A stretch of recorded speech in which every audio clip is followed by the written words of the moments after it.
Madam నమస్కారం sir. ఎక్కడి నుంచి వచ్చారు మేడం మీరు? గద్వాల్ సార్. గద్వాల్ జిల్లా ఆరగిద్ద గ్రామం సార్. ఓకే, మీ తమ్ముని గురించి వచ్చారు కదా? సో ఎలా ఉంది మేడం? మంచిగా చేశారా, న్యాచురల్గా చేశారా, ఏదో మీకు ఎలా చేశారు? నువ్వు ఉన్నది ఉన్నట్టు చెప్పండి. ఏం లేదు సార్, మంచిగా ఉంది. జరుగుతుంది అనుకోలేదు, కానీ మంచిగా ఉంది. ఎందువల్ల వచ్చారు మేడం? దేని ప్రాబ్లం ఏంటి మీ తమ్మునికి? అంటే హెయిర్ ఉచ్చిపోతుందని చెప్పి ఇక్కడ హెయిర్ అసలు లేదు, లేనందుకు వచ్చినాం సార్. ఓకే ఓకే, ఇప్పుడు అదే పెళ్లి చూపులకి వెళ్తుంటే పెళ్లి చూపులకి వెళ్ళాలి సార్. అంటే ఇట్లనే ఊక బట్టతల ఉంది అది ఇది అని చెప్తుర్రని క్యాబ్ తీసేయమని చెప్తున్నారు కదా? క్యాబ్ తీసేయమంటే ఇప్పుడు క్యాబ్ తీయవలసిన లేదు మేడం, మంచిగా ఇట్లనే ఇదే క్యాబ్ లాగా మీరు హ్యాపీగా వెళ్ళొచ్చు, చాలా మంచిగా ఉంటుంది. మీరు క్యాబ్ పెట్టుకోవద్దు, న్యాచురల్గా ఉంటుంది, హ్యాపీగా ఉండండి.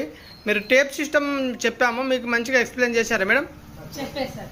Okay madam, thank you so much madam, మమ్మల్ని విజిట్ చేసినందుకు. ఇంకా వేరే వాళ్ళు ఎవరైనా ఉంటే కూడా చెప్పండి madam. Thank you so much.